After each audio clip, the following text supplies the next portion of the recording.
semaine pour pouvoir édifier avec le message de l'homme de Dieu, le bien-aimé Isaac. Il nous a enseigné le mercredi, le vendredi.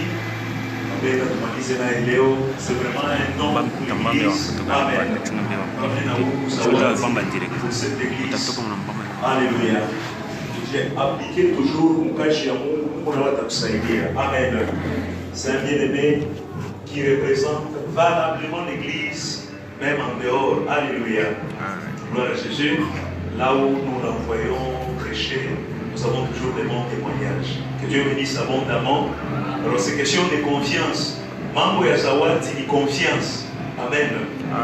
Kama unaweka confiance uzawadi mwa mtu, kila nesa kudeklare kinatafika kwa maisha yako. Amen.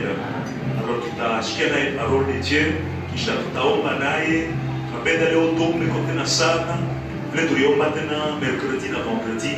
Par la grâce de Dieu, Mungu tatusaidia. Nous entrons en prière et nous recommandons ce moment entre les mains du Seigneur. Prie pour ton cœur, que cette parole puisse trouver place dans ta vie. Prions le Seigneur.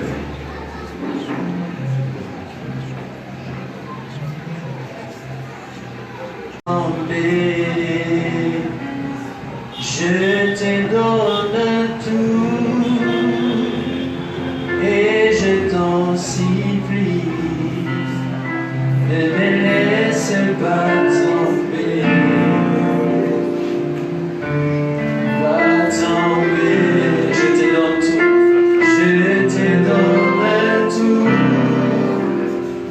et je t'en supplie, ne me laisse pas tomber, pas tomber, pas tomber. Est-ce que nous pouvons encore chanter, je te donne tout, et je t'en supplie, ne me laisse pas tomber, pas tomber. Où irai-je, que ferai-je sans toi? Où irai-je, que ferai-je sans toi? Que serait mon histoire? Que serait mon histoire si on m'enlevait Jésus? Est-ce que nous pouvons encore mieux chanter? Où irai-je? Où irai-je? Que ferai-je sans toi? Que serait mon histoire? Que serait mon histoire si on m'enlevait Jésus? Yambona Jea et Montema, Yambona Jea et Montema, Yambona Jea et Montema.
ton esprit. Comme l'aigle pose ses ailes sur le vent, afin d'atteindre la vitesse qu'il n'avait pas. Au travers de ses pieds, ô Père, je verrai disparaître et que tu croisses en ces lieux. Père éternel Dieu, je te prie, ô Dieu, que les anges nouveaux s'ajoutent à nous ce matin et que des dimensions nouvelles viennent sur nous ce matin. Ô Père éternel Dieu, nous te supplions. Utilise ma bouche. Si tu parles, je parlerai. Si tu murmures, je vais murmurer avec toi. Si tu parles rapide, je parlerai rapidement avec toi. Mais si tu parles lentement, je parlerai lentement avec toi. Mon souci, c'est de marcher à tes pas, Seigneur. À tes pas, Seigneur. Je te prie, oh Dieu, de guérir le malade ce matin. Oh, si possible, oh Dieu, ouvrir les yeux de certains ce matin. Si possible, oh Dieu, et répandre ton onction ce matin. Oh, je te prie, oh Père, le Dieu de mon Père, le Dieu de mes aînés. Acclamons royalement pour le Seigneur, acclamons pour Jésus-Christ.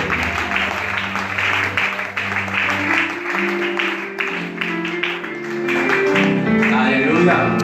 Tout à l'heure, j'étais en train de demander quelqu'un s'il pouvait acclamer très fort.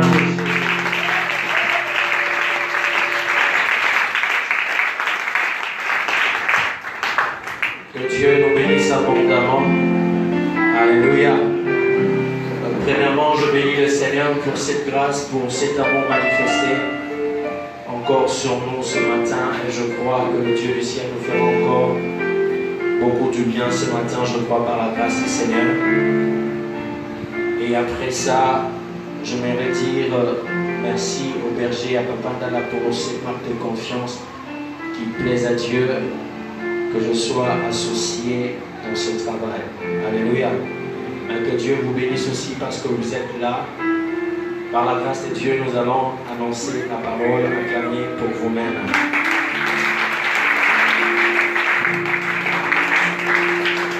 Alléluia. Et je dis aussi merci au Saint-Esprit, quelqu'un de bien pour moi, quelqu'un d'important.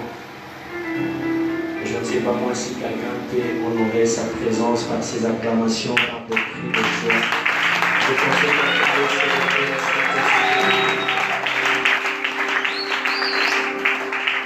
Alléluia. Amen. Certainement, je n'aurai pas le temps de revenir sur tout ce que nous avions eu à dire au courant de la semaine. Mais je crois que par la grâce de Dieu, nous avons essayé toujours d'évoluer dans le même thème que le pasteur avait introduit, que le berger avait même encheminé, qui est notre thème de l'année que nous tirons dans le livre de 1 Corinthiens chapitre 15, verset 10, où l'apôtre Paul, le frère Paul, donne une affirmation.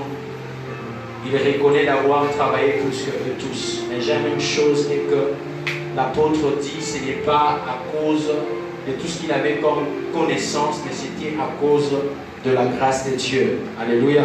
Et je crois que parce que la grâce de Dieu sera sur la vie de quelqu'un ce matin, certainement cette année, vous allez travailler plus que tous dans votre domaine au nom de Jésus-Christ. Mais nous voyons qu'au verset 9, l'apôtre Paul reconnaît d'être le moindre que tous les apôtres. Il dit, je ne suis même pas digne d'être appelé apôtre. Mais juste après quelques phrases, il revient pour dire que je travaillais plus que tous. Donc nous voyons un apôtre qui a commencé faible, mais pour finir grand. Et par là, je comprends qu'aujourd'hui, vous pouvez commencer faible dans le business, vous pouvez commencer faible dans le ministère, mais Dieu a déjà réservé un avenir meilleur, une future glorieuse avec la grâce du Seigneur. Alléluia. C'est pourquoi ma prière ce matin pour quelqu'un, que même si vous avez commencé faible dans votre vie, je prie que le Dieu du ciel puisse réellement vous amener dans la gloire au nom de Jésus-Christ. J'étais en train de bénir la vie de quelqu'un. Je disais, vous qui avez commencé petit aujourd'hui, que Dieu fasse en sorte que vous deveniez grand au nom de Jésus-Christ. Alléluia. Et pour ce matin, j'aimerais réellement exploiter le secret du frère Paul. Il dit, ce n'est pas lui, mais c'est la grâce de Dieu. Alléluia. C'est pourquoi ce matin, mon sous-thème de ce matin, que je l'ai nommé la grâce de Dieu me surprendra toujours. Alléluia. Est-ce que tu peux dire à ton voisin, la grâce de Dieu me surprendra toujours? La grâce de Dieu me surprendra. Est-ce que vous pouvez maintenant changer cela pour le dire, la grâce de Dieu va te surprendre toujours? Parce que la grâce de Dieu est arrivée à surprendre la vie de l'apôtre Paul. Je crois que cette grâce aussi va nous surprendre au nom de Jésus-Christ. Notre thème de base, notre texte de base, nous sommes dans 1 Samuel chapitre 9. Nous avons pris le chapitre 9 et le chapitre 10. Sous votre autorisation, nous sommes debout, nous voulons donner la parole de Dieu ce matin. À partir du verset 1er, la Bible dit, je vais lire pour nous, il y avait un homme de Benjamin nommé Kis, fils d'Abiel, fils de Zéror. On a cité les ancêtres de cet homme, Kis. Mais j'aime la suite de la phrase aussi, c'est un homme fort et vaillant. Il avait un fils du nom de Saül, jeune et beau. Wow. Plus beau qu'aucun des enfants d'Israël, et il est dépassé tous de la tête. Les ânesse de Kis, père de Saül, s'égarèrent, et Kis dit à Saül, son fils, prends avec toi l'un des serviteurs de toi et va chercher les ânesses. Il passa la montagne d'Ephraïm et traversa, la Bible était dans la suite. Ils poursuivirent le pays de Benjamin et ils ne le trouvèrent pas. Ils étaient arrivés dans le pays de Touf lorsque Saül dit à son serviteur qui l'accompagnait, viens, retournons de peur que mon père oublie les ânesses ne soit à peine de nous. Le verset 6, la Bible dit, le serviteur lui dit, voici. Prenons rapidement le verset 11, la Bible dit, comme ils montaient à la ville, ils rencontrèrent de jeunes filles sorties pour puiser de l'eau, et ils leur dirent, le voyant est-il ici? Elles répondirent en disant, oui, il est devant toi, mais pas promptement, car aujourd'hui il est venu à la ville parce qu'il y a un sacrifice pour donner un sacrifice sur le haut lieu. Prenons le verset 19.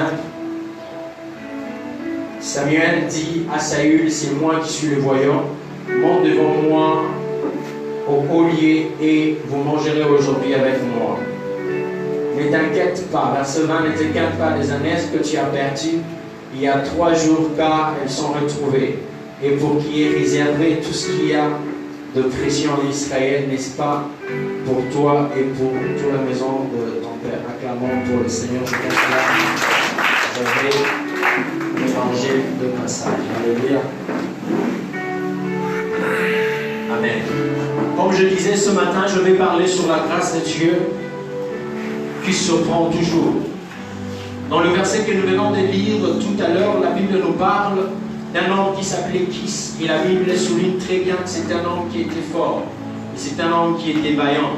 Et généralement, dans la Bible, surtout dans l'Ancien Temps, si on parle d'un homme fort, on parle d'un homme puissant, on ne voit pas d'abord un homme qui est fort physiquement ou puissant physiquement.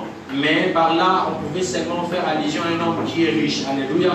Et par là, nous comprenons que certainement cet homme était aussi un homme riche en Israël. Il avait ce bien. Il pouvait avoir de troupeaux, de bœufs, de brebis et tout le reste. Mais la Bible dit que cet homme avait perdu les ânesses. Alléluia. Cet homme avait perdu les ânesses. Donc nous savons très bien que c'était généralement l'élevage qui caractérisait réellement le genre de ce temps-là, le genre de ce temps-là. Donc cet homme avait perdu une partie. Je ne sais pas s'il avait perdu tout ce qu'il avait comme bétail, comme petit bétail et tout le reste. Mais je pense que cet homme avait perdu une partie de sa fortune. Mais la Bible reconnaît que cet homme n'était pas un homme stérile. Cet homme avait un fils qui s'appelait Saül. Et on donne la précision, on dit Saül était beau. Il était jeune, en plus il était beau. Et puis il dépassait tout le monde de taille. C'était ça la précision que la Bible donnait par rapport à cet homme. Donc nous voyons cet homme qui perd ce bien, mais ce n'est pas seulement cet homme qui perd ses biens, mais c'est aussi Saül, le fils, qui perd aussi une partie de son héritage. Amen. Parce que généralement, le bien du père revenait comme héritage pour le fils. Le père pouvait travailler toute sa vie, mais à la fin de sa vie, il devait léguer tout cela à ses enfants. Et par là, quand cet homme perdait les années, il n'a pas perdu seulement les choses qui lui appartenaient, mais il a perdu aussi le bien qui devait revenir à son fils, qui s'appelait Saül. Mais la Bible dit que cet homme était un homme fort. C'est décidé d'envoyer son fils. C'est décidé d'envoyer et dit, lève-toi, prends avec toi l'un des serviteurs et va à la recherche des ânesses. Va à la recherche des ânesses. Cet homme était un homme puissant, mais dit, va à la recherche des ânesses. Et par là, nous comprenons que ça peut arriver dans la vie d'une personne, après un moment de gloire, et passer aussi par des moments difficiles. Parce que la Bible ne dit pas que qui perdait tout le jour les ânesses. Non, qui était dans la joie, il pouvait élever réellement ses ânesses tranquillement. Mais dans ce moment-là de gloire, il arriva que cet homme perda ses ânesses. Alléluia. C'est pourquoi ce matin, je suis venu donner une parole de réconfort à quelqu'un ce matin. Et que même si dans le temps passé, vous avez eu à passer de bons moments avec le Seigneur, où le Seigneur vous a soutenu, et que ça fait un moment que les choses ont commencé à perturber, les choses ont commencé à tomber dans le chaos, laissez-moi vous dire, il y a une part de restauration qui est prévue pour vous ce matin au nom de Jésus. Alléluia. La Bible dit, et demande à son fils, il dit, va chercher les ânesses. Mais j'aime une chose, c'est qu'avec ce fils, il n'a pas discuté avec son père, mais il a obéi. Il a obéi. Il dit, va chercher, prends avec toi. Je ne sais pas moi s'il a utilisé, il dit, prends avec toi André pour aller chercher les ânesses. Et cet homme n'a pas discuté avec son père, il a simplement obéi. Et pourtant, la suite qui devait suivre, Dieu ne voyait pas les ânesses qui devaient être retrouvées, mais Dieu voyait une grâce supérieure qui devait tomber sur la vie de Saül. Alors si cet homme de Saül n'avait pas obéi à la voix de son père, il ne pouvait pas bénéficier de tout ce qu'il pouvait suivre après. Alléluia. Et par là nous disons que comme nous sommes à l'église, nous devons apprendre à obéir totalement, à obéir à tout moment à notre Père. Alléluia. Et par là, en parlant de Père, je vois d'abord notre Père qui est au ciel. Nous sommes appelés à conditionner. Même quand Dieu te demande de faire quelque chose pour lui, apprends à le faire, car derrière chaque envoi du Père, il y a une bénédiction qui est attachée. Alléluia. Quand le Père t'envoie, il y a quelque chose qui est caché. Peut-être tu ne vois pas, peut-être tu ne sais pas exactement ce qui peut arriver dans ta vie, mais derrière ça, il y a quelque chose qui est attaché à ça. Apprenons à obéir à notre Dieu, apprenons à obéir à notre pasteur, apprenons à obéir à votre Père, même à la maison, et je crois que la bénédiction de Dieu se reposera sur votre vie. Alléluia. Mais la Bible dit au verset 4, cet homme passa par plusieurs villes. La Bible dit, il passa par la montagne d'Ephraïm et il traversa tout le pays de Shalisha. On a même cité le nombre de pays, il y avait pratiquement 4 pays que cet homme de Saül avait traversé, mais sans succès. Il était tellement motivé d'aller retrouver une part de son héritage. Mais malgré qu'il a marché, mais rien, malgré qu'il a cherché, mais rien. Peut-être aussi dans votre vie, vous passez par des moments difficiles, vous avez tellement perdu de choses et que vous avez cherché ces choses-là par la prière, vous avez gêné, vous avez fait ceci, vous avez fait cela, mais jusque-là, il n'y a encore rien parce que les ânesses ne sont pas encore retrouvées. Mais ce matin, je suis venu t'amener une parole de réconfort et que tu es sur le point de retrouver tout ce que tu avais perdu au nom de Jésus-Christ. Alléluia. Parce que qui se fait parcourir plusieurs pays, mais certainement il finira toujours par retrouver ce qu'il avait perdu. C'est pourquoi ma prière ce matin est que le Dieu du ciel te fasse retrouver tout ce que tu as perdu. Je pensais que quelqu'un me dirait Amen. Mais arrivé au verset 5, dans le pays de Tchouf, la Bible dit que celui s'est dit, apparemment nous avons regardé nous avons cherché partout. On a envoyé même des messages que telle personne devait nous aider à chercher, mais jusque-là, il n'y a rien. Il dit, mon frère, rentrons seulement parce que, vu que ça fait déjà 3 jours déjà là, on n'a pas retrouvé, il vaut mieux les rentrer. Parce que, de père que mon père, au lieu de réfléchir maintenant cette fois-là sur les années, il va maintenant commencer à penser comment le retrouver.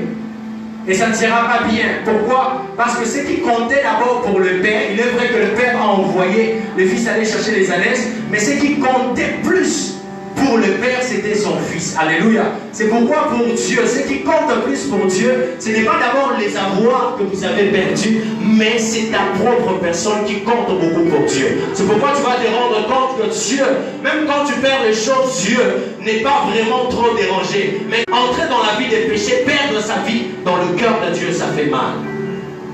Ça fait mal. Mais ça lui dit à son serviteur, il dit, rentrons seulement. Mais j'aime une chose, et que le serviteur, quand le découragement a commencé à naître dans le cœur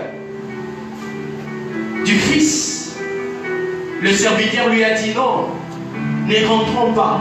Dans cette ville, il y a un homme considéré. Considéré. Et par là, pour comprendre, pour continuer, je m'aimerais dire est que Samuel et Saül étaient à 2 pas de rencontrer déjà Samuel. Parce qu'il était déjà dans la ville où s'est trouvé Samuel. Mais il n'avait pas d'information comment trouver. Il était tout près de la solution. Il était tout près de la grâce de Dieu. Il était tout près de la faveur de Dieu. Mais il ne savait pas qu'il était tellement tout près. Et par là, je suis venu dire à quelqu'un que très souvent, quand vous commencez à sentir dans votre vie, après avoir passé par un moment de recherche, par un moment de difficulté, de prière, et que vous sentez le découragement commencer à attaquer votre vie, rassurez-vous que la grâce de Dieu est sur le point de vous localiser. Alléluia. Parce que la grâce de Dieu arrive toujours quand le découragement commence à naître dans la vie d'un homme. Quand vous sentez qu'en vous, il y a le découragement qui commence à naître, rassurez-vous que ce découragement-là est un indicateur que vous êtes sur le chemin de rencontrer la grâce. C'est pourquoi ce matin, je suis venu dire à quelqu'un qui se décourage, ne te décourage plus parce que tu es déjà sur la voie de rencontrer la grâce. Donne-moi Amen et que le Dieu du ciel te fasse rencontrer la grâce au nom de Jésus-Christ. Alléluia. Et son serviteur lui dit non, dans cette vie, il y a un homme. Saül était le fils d'un homme riche, mais il n'avait pas la connaissance que dans la ville où il s'est trouvé, il y avait un homme qui dit, et tout ce qu'il annonce arrive toujours. Et par là, j'ai dit, nous devons apprendre à voir à notre côté des hommes qui ont certaines connaissances que nous n'avons pas. Ne cherche pas seulement à être accompagné par des hommes qui t'appellent au roi pour dire que, en tout cas, au milieu de ces gens ici, je suis plus élevé que tous. Non, Dieu est déjà près de ta mort. Mais quand vous êtes accompagné par des hommes qui ont certaines connaissances que vous n'avez pas, un jour, vous allez bénéficier de leurs connaissances. C'est pourquoi ce matin, je prie que le Dieu du ciel te donne des hommes qu'il faut, qu'ils auront des choses que toi, tu n'as pas. Parce qu'au moment opportun, quand tu auras besoin de leurs connaissances, de leurs avoirs, qu'ils soient aussi disponibles de te l'accorder au nom de Jésus-Christ. Mais quand Saül pose la question à son serviteur, il dit, mais alors, qu'est-ce que nous allons apporter à notre Dieu? Et si nous n'avons rien, dans mon sac, il n'y a plus de provisions. Mais j'aime le serviteur dit à Saül, il dit, non, moi, j'ai quelque chose ici. J'ai 500 francs ici, nous pouvons les donner au pasteur, alléluia. Nous pouvons les donner à l'homme de Dieu. Donc Saül n'avait rien, mais à côté de lui, il y avait un homme qui avait quelque chose. Quelque chose. Certainement, cet homme, ce serviteur, a accepté de parler à son maître qui était Saül, disposé même à donner ce qui était à lui, parce que certainement Saül s'est comporté bien aussi envers ces serviteurs-là. Parce que si le maître Saül était tellement méchant, il allait seulement dire, bon maître, vu que les années ne sont pas retrouvées, rentrons seulement, alléluia. Mais parce que Saül s'est comporté d'une bonne manière envers cette personne-là, quand il a senti le problème toucher le cœur de Saül, en réalité, ces problèmes-là n'avaient pas seulement touché Kis, et son fils avait aussi touché les serviteurs. Parce qu'imaginez, si Kis avait tout perdu, et qu'il n'arrivait pas à retrouver les ânesses, ses serviteurs allaient continuer à être serviteurs? Non, même son service aussi était en danger. Il pouvait aussi perdre son travail. Pourquoi? Parce qu'il n'y aurait plus des ânesses à paître. Alléluia. Et par là, cet homme a dit non, au moins ici, chez moi, j'ai quelque chose. Il dit allons seulement voir. Mais la Bible dit, quand il marchait pour aller maintenant demander, c'est alors qu'ils vont rencontrer en cours de route. Ils vont rencontrer qui? De jeunes filles. Monsieur, au verset 11. La Bible dit, comme ils montaient à la ville, ils rencontrèrent de jeunes filles sortir pour puiser de l'eau. Ils leur dirent, le voyant est-il ici? Le voyant est-il ici? Ils avaient besoin de rencontrer le voyant. Parce qu'ils savaient très bien que si ils rencontraient le voyant là pouvait leur dire où ils pouvaient aller retrouver les ânesses perdues.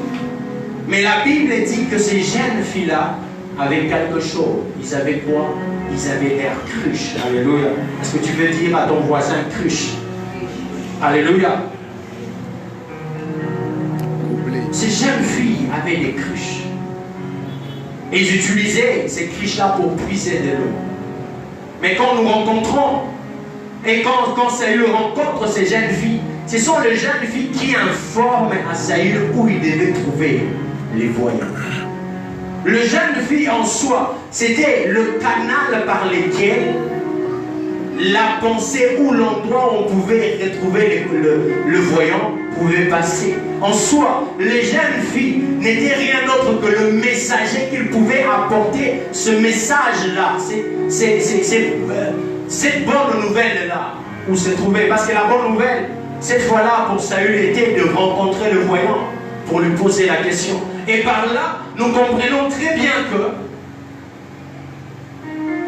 les filles qui avaient sur leur tête leur cruche pour aller puiser de l'eau, nous ne voyons pas seulement le nombre, mais voyons l'homme qui a la cruche. Alléluia. Et par là, nous pouvons identifier cela à l'homme de Marc chapitre 14. La Bible dit un jour, Jésus dans Marc chapitre 14, verset 13, il envoya des de ses disciples et leur dit, allez à la ville, vous entrerez et vous rencontrerez un homme portant une cruche d'eau. Suivez-les. Quelque part qu'il entre, dites au maître de la maison, le maître dit, où les lieux où je mangerai la Pâque avec mes disciples. La Bible dit un jour, Jésus avait besoin de trouver un endroit où il pouvait célébrer la Pâque avec ses disciples. Jésus s'ouvrait, cherchait à trouver un endroit où célébrer la Pâque. Comme Saül aussi avait besoin de retrouver où se trouvait le voyant. Mais pour arriver à rencontrer l'homme de la maison, il faut rencontrer l'homme qui a la cruche sur la tête. Parce que l'homme qui a la cruche sur la tête connaît les chemins qui amènent vers l'homme de la maison. Pour rencontrer le voyant, il faut rencontrer les jeunes filles qui ont la cruche. Parce que ce sont eux qui savent où réellement Saül pouvait rencontrer le voyant. Et par là, nous comprenons, si l'homme de Marc 14 était un serviteur, nous comprenons que l'image de ces jeunes filles, c'était l'image d'un serviteur. Alléluia. Qui pouvait indiquer le chemin pour que Saül puisse rencontrer le voyant. C'est pourquoi ce matin, je suis venu dire à quelqu'un que le grand travail d'un homme de Dieu, d'un serviteur de Dieu, c'est de montrer à la brebis le chemin où il veut voir le maître de la maison. Et nous savons tous très bien que le maître de la maison s'appelle Jésus-Christ. Alléluia, s'appelle Jésus-Christ. C'est pourquoi ce matin, je suis venu te dire, même au-delà de tes problèmes, il y a quelqu'un qui est capable de donner solution à ces problèmes-là. Cet homme-là, c'est le maître de la maison. Alléluia. Et je crois que dans cette église, le maître de la maison est là. Parce qu'il est là, il te fera beaucoup du bien. Alléluia. Le jeune fille, image de serviteur, que le Seigneur et l'eau qui portait dans leur cruche, image de la parole. C'est pourquoi généralement un vrai serviteur de Dieu doit avoir une cruche et à l'intérieur, il doit avoir la parole. Alléluia. La parole de Dieu. La parole de Dieu, là, ce n'est pas seulement prêcher, mais c'est la vérité. C'est pourquoi, quand un homme de Dieu, entre guillemets, n'a pas la vérité, n'a pas la parole de Dieu, cette personne est appelée à cessez d'être appelés serviteurs de Dieu. Alléluia. Nous sommes au verset 12, la Bible dit, et ils leur répondirent en disant, oui, il est devant toi, mais pas promptement, car aujourd'hui il est venu à la ville parce qu'un sacrifice. Parce qu'il y a un sacrifice. Il doit faire un sacrifice pour le peuple. Par là, nous comprenons que le rôle du messager est de montrer vite à l'homme qui cherche le voyant, l'indiquer où il peut trouver réellement le voyant.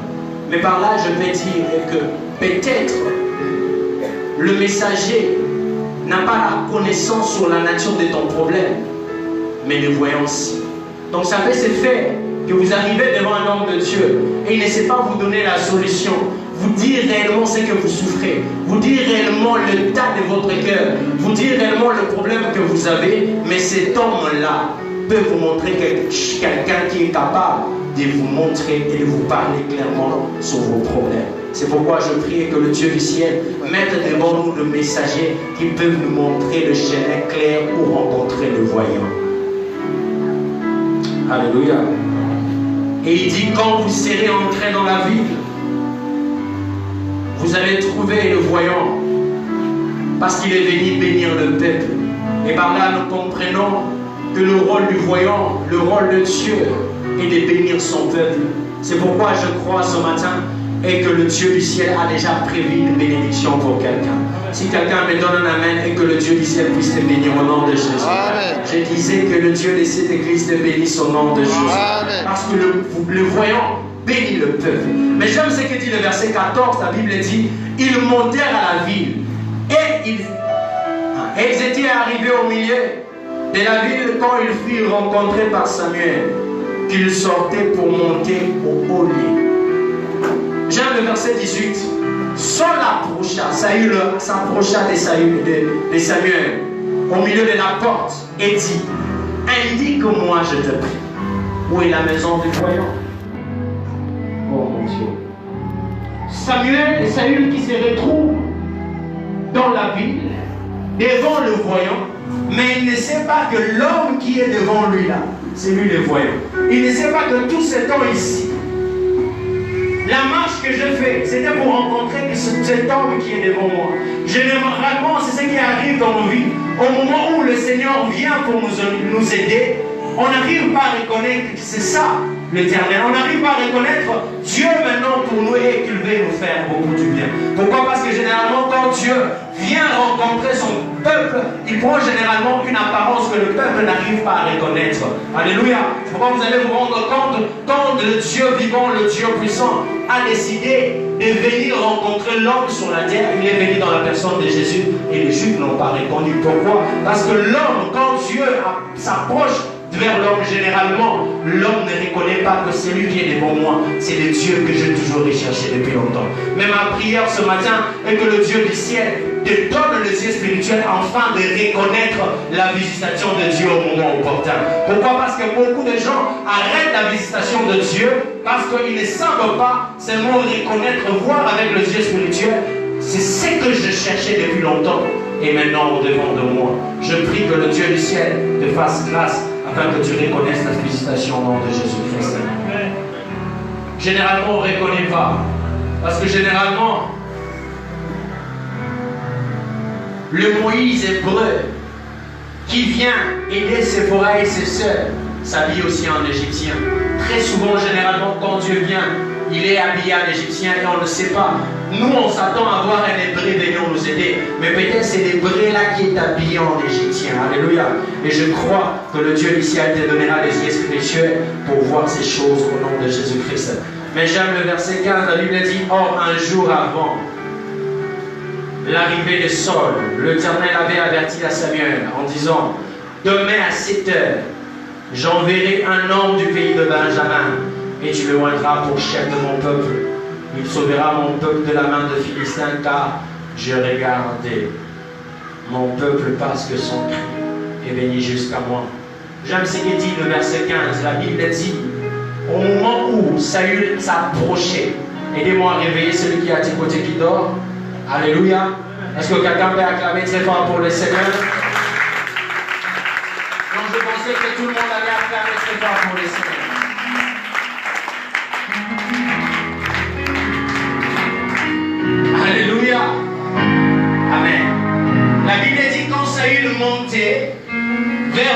appelé Samuel, au même moment quand Samuel a vu Saül, Dieu a parlé, l'Éternel a parlé. Il dit, tu vois cet homme ici, qui vient, c'est l'homme que je t'ai donné le message hier. Donc en soi, Dieu, un jour avant, avait déjà parlé à Samuel, que hier, vers cette heure, si je ne sais pas si c'était à 17h, il dit vers cette heure, vous allez rencontrer un homme, je vais envoyer un homme vers vous. Généralement, quand Dieu veut réellement te visiter, il organise toutes choses. C'est pourquoi aide-moi à dire à celui qui est à tes côtés, je ne sais pas que Dieu a déjà préparé le jour de la visitation. Dieu prépare le jour de la visitation. Dieu a préparé le jour de la visitation de cet homme. Saül ne savait pas qu'en allant vers Samuel, Samuel était déjà informé que cet homme-là devait venir vers lui avant qu'il soit roi. Même quand il quittait son père, lui pensait aller retrouver les ânesses. Mais Dieu voyait comment il devait couronner Saül. C'est pourquoi ce matin je suis venu dire à quelqu'un, et que même si tu n'es pas conscient de ce que Dieu est prêt à faire sur ta vie, mais rassure-toi que Dieu a déjà préparé des bonnes choses sur toi. C'est pourquoi ma prière ce matin est que le Dieu du ciel accomplisse les bonnes choses qu'il a déjà préparées sur toi au nom de Jésus. Je pensais quelqu'un allait dire Amen. Quand je disais je pensais quelqu'un allait dire Amen. Les choses que Dieu a préparées sur toi, que Dieu les accomplisse au nom de Jésus-Christ. S'il a préparé un mariage pour toi, que le Dieu du ciel t'accorde la chose au nom de Jésus. Si le Dieu du ciel a préparé un travail pour toi, que le Dieu du ciel te donne au nom de Jésus. Si le Dieu du ciel a préparé une gloire glorieuse dans le ministère, je prie que le Dieu de cette église te l'accorde au nom de Jésus-Christ. Par la visitation de Dieu est toujours programmée. Dieu ne fait pas les choses au hasard. Dieu a programmé. Mais j'aime une chose, et que quand même Dieu parlait à Samuel en lui disant que demain je vais envoyer un homme que tu vas rendre roi, mais certainement le prophète était même choqué quand Dieu lui a dit serait un homme qui viendra de Benjamin. Alléluia. Il arrive des fois où les hommes qui sont tout autour de nous sont même choqués quand Dieu s'est décidé de nous faire beaucoup du bien. Pourquoi? Parce que Samuel, en connaissant la loi, il savait très bien que si un roi devait venir, il devait sortir de Juda et non de Benjamin. Je suis venu dire à quelqu'un, et que même ce que la loi n'a pas prévu pour toi, la grâce est capable de te donner cela. Je pensais que quelqu'un allait dire Amen. Je disais, même ce que la loi n'a pas prévu pour vous donner, la grâce est capable de vous donner cela. C'est pourquoi je prie au nom de Jésus. Même ce que le monde spirituel n'a pas prévu pour toi, que le Dieu de cette église te l'accorde au nom de Jésus. Alors je disais que le Dieu du ciel te l'accorde au nom de Jésus-Christ. Parce que la grâce de Dieu va au-delà de la loi. La loi nous a condamnés, mais la grâce nous a justifiés. Alléluia. Parce que dans Genèse 49, quand Dieu appelle, et quand Jacob appelle ses fils, il dit, venez, je vais vous annoncer ce qui arrivera dans la suite du temps. La Bible ne dit pas que quand il a appelé Benjamin, le fils de la droite, lui a dit que tu deviendras roi. Non. Il lui a dit, toi, tu es un loup. Alléluia. Et que tu dois faire quoi? Arracher ton proie et puis partager le soir. Alléluia. Il n'a pas dit que tu es le lion qui doit régner. Non. Et par là, je comprends que la grâce de Dieu peut nous donner des choses qui n'étaient pas prévues pour nous. Dieu peut te donner un mariage glorieux que même le monde occulte ne pensait pas que le Seigneur allait te donner cela. Ma prière ce soir, que le Dieu du ciel t'adore au nom de Jésus-Christ. Te donne ces choses au nom de Jésus.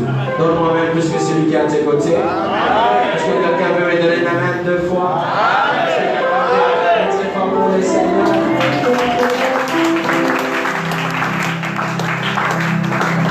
Je suis en train de vous montrer pour finir.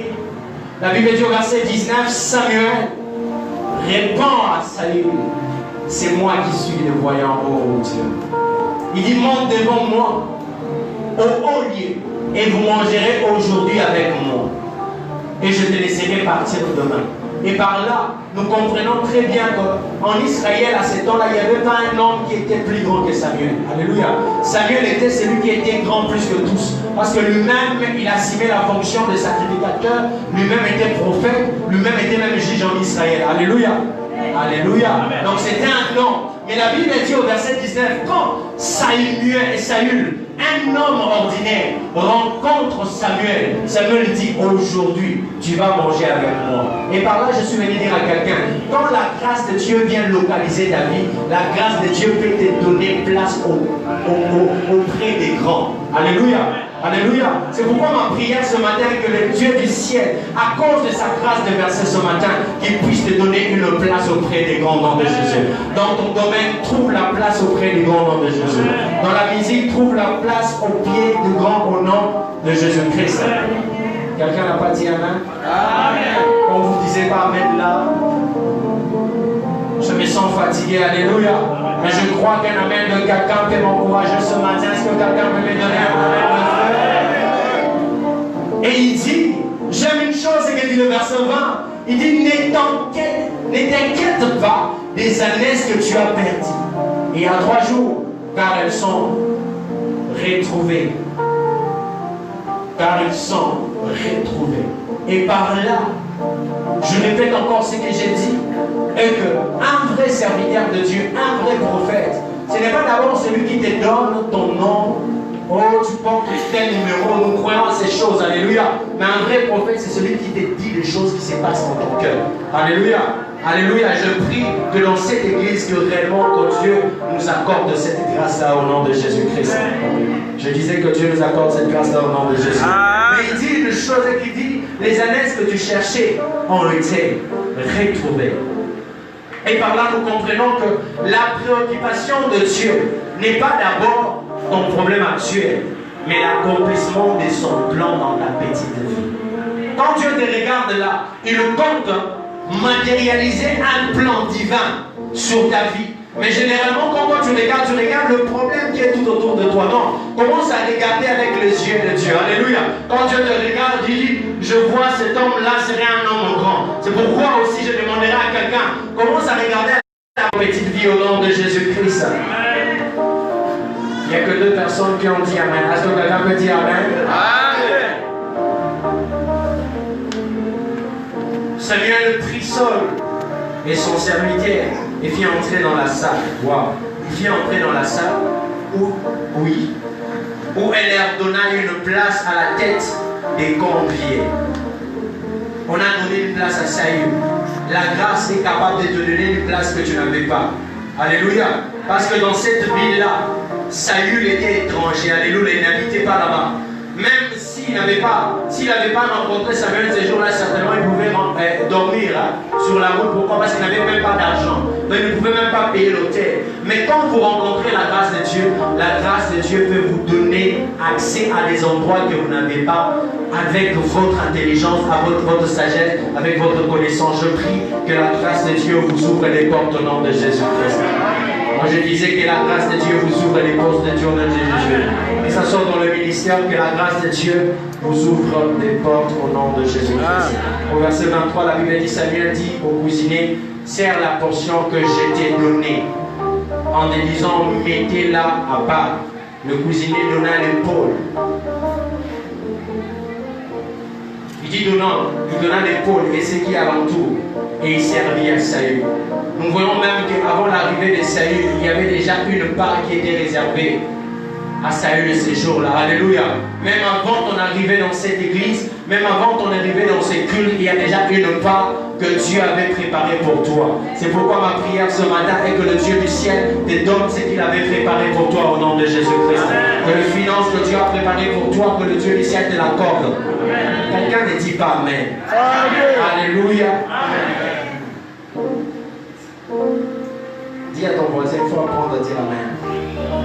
Amen veut simplement dire qu'il soit ainsi. Alléluia. Et si vous ne croyez pas à ces choses-là, l'onction qui est attachée à la parole ne touchera pas votre vie. Si cette onction ne vous touche pas, ça va rentrer auprès de Dieu et je vais rentrer tel que je te l'ai dit. Je ne diminuerai pas aussi. Alléluia. Je disais que le Dieu du ciel vous bénisse au nom de Jésus-Christ. La part qu'il a réservée pour vous, qu'il puisse vous l'accorder au nom de Jésus-Christ. Parce qu'il y avait une part qui était réservée pour Saül avant qu'il n'arrive. Il y a une bonne chose que Dieu a réservée pendant que tu dormais à la maison, mais Dieu pensait déjà te donner les choses de ce matin. C'est pourquoi ma prière est que le Dieu du ciel t'accorde cela dans le nom de Jésus-Christ. Alléluia. Et tu donnes-lui l'épaule. Et nous savons très bien que le pôle, c'était sur l'épaule que les sacrificateurs devaient porter les faules. Alléluia. Et je crois que quand un homme se décide de choisir un homme pour conduire son peuple en soi, cet homme doit avoir une certaine dimension de la sacrificature. Alléluia. C'est pourquoi même quand Dieu veut t'appeler dans une dimension quelconque, que ce soit dans la vie professionnelle et tout le reste, tu ne peux que dominer avec Dieu si tu as les choses de Dieu en toi. Et que le frère Patrick a compris ce qu'il a dit. Amen. Nous sommes au verset 25. La Bible dit, il descendit. Je n'aurais pas besoin de lire cela. Prenons le verset 27. La Bible dit, quand ils furent descendus à l'extrémité de la ville, Samuel dit à Saul, dis à ton serviteur de passer devant.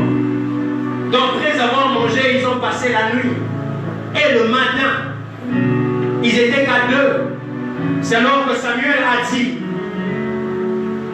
à Saül, il dit, descendons maintenant, nous vont partir. Et pendant qu'ils marchaient vers l'extrémité de la ville, la Bible dit, Samuel s'arrêta et dit à Saül, il dit, dis à ton serviteur de faire quoi? D'avancer.